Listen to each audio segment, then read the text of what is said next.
ರಾತ್ರಿ 2 ಘಟನೆ ನಡೆಯಿತು. ಆ ಜಾಗನೂ ಹುಟ್ಟಿತು, ಅವನು ಹುಟ್ಟದ.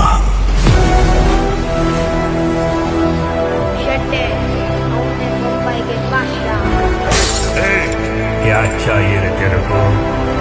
दुनिया.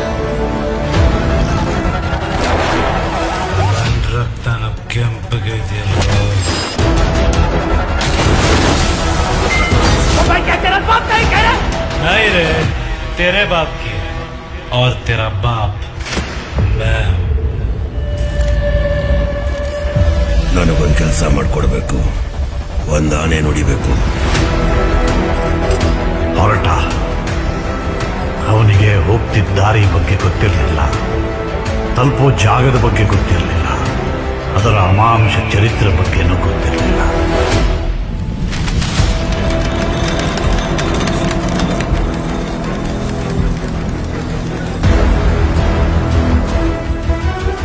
ಬರೀ ಒಂದು ಬೊಕ್ಸೆ ರಕ್ತ ನೋಡಿ ನೀ ಇಷ್ಟೊಂದು ಎದುರ್ತಾ ಇದೆಯಾ ಅಂದ್ರೆ, ಇನ್ನು ರಕ್ತ ನದಿಯಾಗರಿಯೋಕ್ ಮುಂಚೆನೆ ನೀನು ಇಲ್ಲಿಂದ ಹೊರಟ್ಬಿಡು.